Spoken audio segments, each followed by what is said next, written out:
안녕하세요. 카이스트 공정 시스템 연구실의 오영민이라고 합니다. 제가 오늘 말씀드릴 내용은 이콜라이를 이용하여 서브시니 게시들을 생산하는 데 있어서의 모사와 최적화에 대해서 말씀을 드리겠습니다.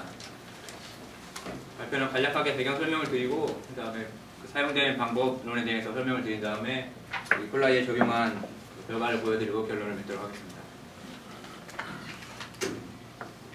서브시니 게시들은 현기적관 퍼멘테이션에서의 중간 생성물로 생성이 되고 있으며 보시는 바와 같이 다양한 케미컬들의 프리커서로서 사용이 되고 푸드 어디티브, 이온 킬레이터나 혹은 파마스티칼의 서플리멘트로 사용이 되고 있는 광범위하게 사용이 되고 있는 물질입니다. 이거를 케미컬적인 방법으로 생산을 할 수도 있지만 지금 퍼멘테이션을 이용해서 생산을 하려고 하는 노력들 중에 두 가지 방법이 있는데요. 기존에 이미 서브시니 게시들을 만드는 미생물을 찾아서 그 미생물을 이용해서 만드는 방법과 현재 많이 사용하고 있는 이콜라이를 대사공학적인 방법을 이용해서 서브시니 게시들을 많이 만들도록 변형을 시키는 방법이 두 가지 방법이 이용이 되고 있습니다.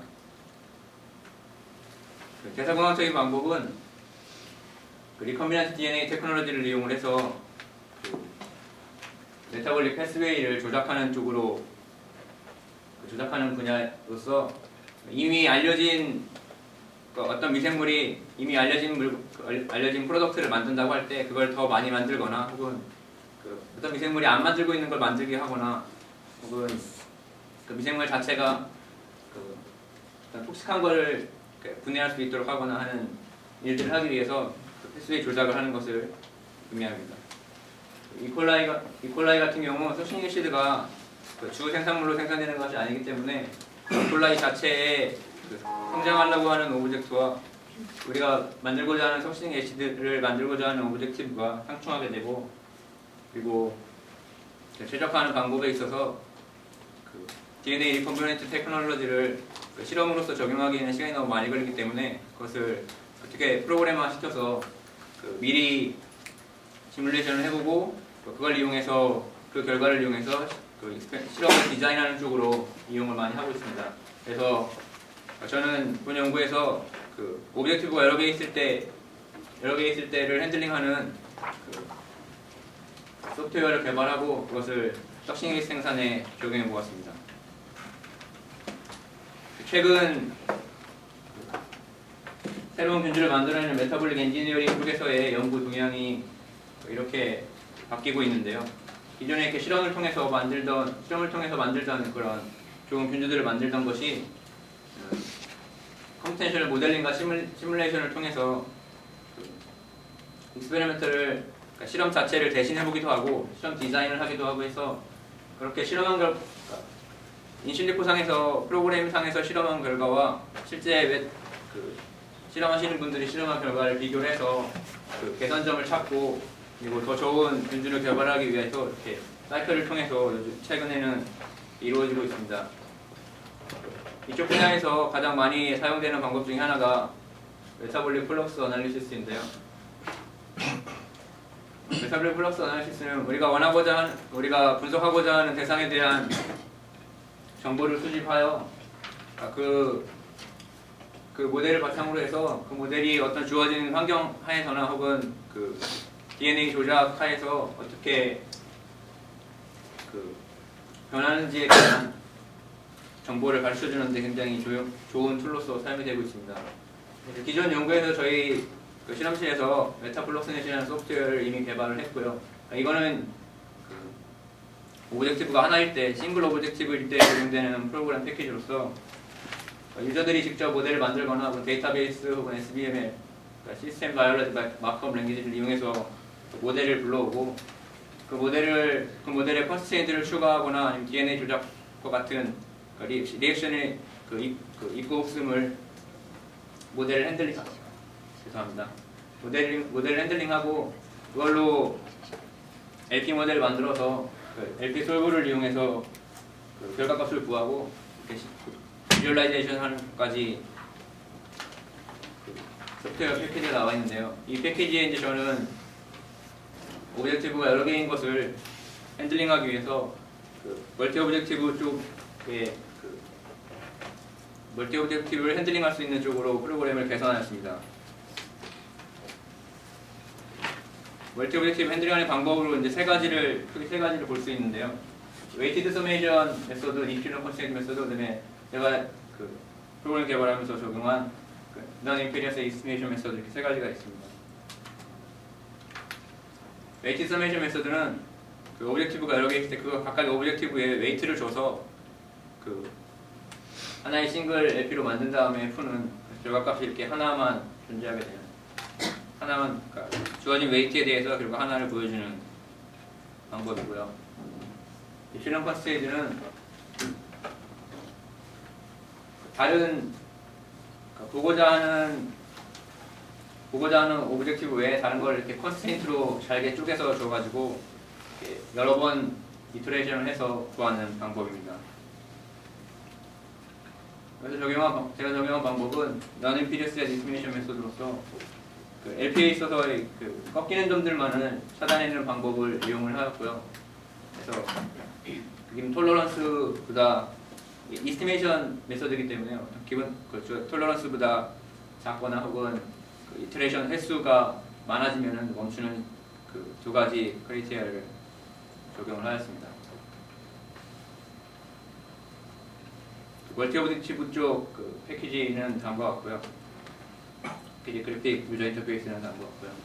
그 위에 오브젝티브들이 여러 개 있는데 그 여러 개들 중에서 오브젝티브를 선택을 하게 되고요. 그 웨이티드 서메이션 방법 같은 경우는 여기다 웨이트를 줘서 구하게 되고 이필런 컨스트레인트는 이렇게 그걸 몇 가지로 쪼갤 것인지 그걸 정해주게 되고요. 네. NISE 방법은 아까 말씀드린 두 가지 크라이테리아를 정해주고 구하게 됩니다. 그래서 이 포인트들을 각각의 포인트들을 구하고 거기에 파레토 커브도 보실 수 있고요. 그 다음에 자세한 설명은 예제 문제를 가지고 설명을 드리겠습니다. 간단한 모델을 가지고 설명을 드리겠는데요. 리액션이 이렇게 7개가 있고요. 서브스테이트로 ABC 3개가 있고 인터미디에이트 5개, 그 다음에 익스터널로 2가지가 나오게 되고 그래서 오브젝티브는 이렇게 D하고 E를 맥시마이즈 시키는 것으로 오브젝티브를 잡았습니다. 이필런 컨스트레인트 방법을 적용을 하면은 이렇게 잘게 쪼개서 D를 맥시마이즈 하거나 E를 맥시마이즈 하거나 잘게 쪼개서 이터레이션을 계속 해야 되고요.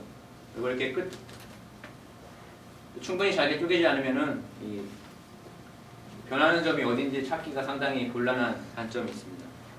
대부분의 지금 발표되고 있는 논문들이 대부분이 이 방법을 사용하고 있고요.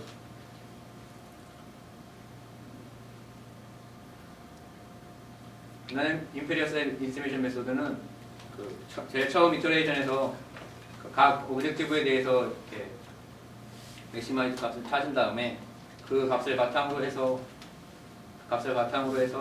그것과 가장 멀리 떨어져 있는 바깥에 있는 점을 하나 찾고 이렇게 해서 이터레이션이 되고요. 그 다음 이터레이션에서는 이제 그 다음 이쪽은 더 이상 할 게 없어서 이제 끝났고요. 이쪽 부분에서 또 한 번 이터레이션해서 이런 식으로 찾아가게 되겠습니다. 이렇게 해서 각각 구해진 4개의 포인트들에 대해서 그 플럭스 디스파일 각 리액션들에 대한 플럭스 값과 그다음에 그 익스터널 메타볼라이트에 대한 플럭스 값의 변화를 그림으로 살펴보실 수가 있습니다. 개발된 메소드를 지능 스케일의 이퀄라이 모델에 적용을 하였습니다. 모델 931개의 바이오매스 프로덕션까지 해서 932개고요. 그다음에 600개가량의 인터미디에이트와 140개가량의 익스터널이 있고 인풋으로 주어지는 것은 글루코스만 적용을 했고요. HP 메인테넌스 7점 정도 줬고 나머지 것들 그다음에 주어진 조건이 에너로빅 컨디션이기 때문에 산소는 0으로 세팅을 하였습니다.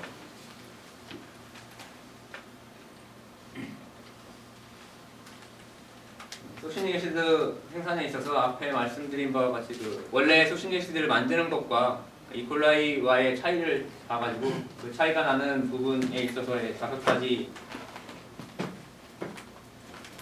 진들을 찾은 다음에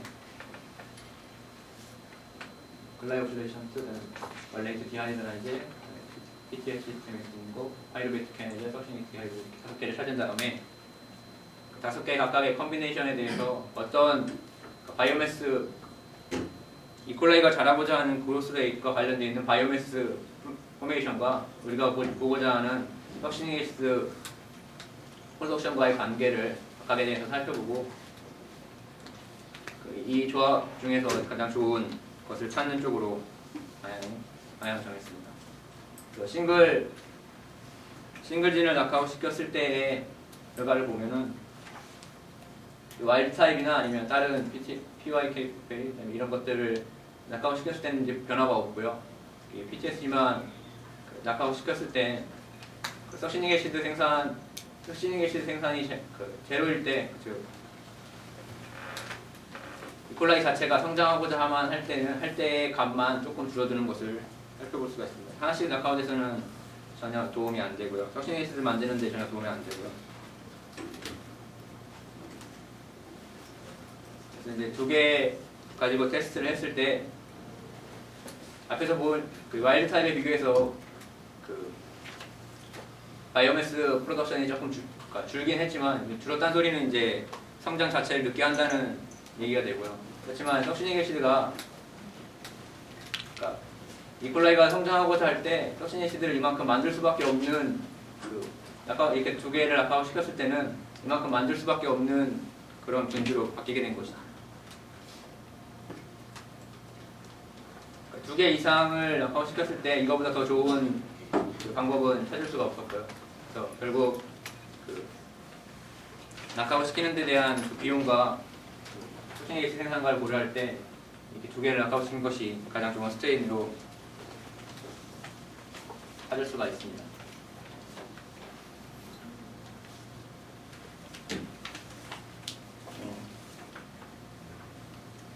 멀티 오브젝티브를 이용을 해서 메타블랙 플럭스 어널리시스를 핸들링하는 소프트웨어를 개발해서 거기에 말씀드린 3가지 방법들, 웨이트 인서메이션, 뉴트리언 컨스트레인트, 그 다음에 NISA 방법을 다 임플리멘테이션 했고요. 그리고 컨비넌트 DNA 테크놀로지를 직접 외수로 실험하지 않더라도 인실리코 상에서 적용해 볼 수 있도록 하였습니다. 그래서 균주 개발하는데 도움이 되도록 하는데 중점을 두고 있습니다. 이상 발표는 여기까지. 질문.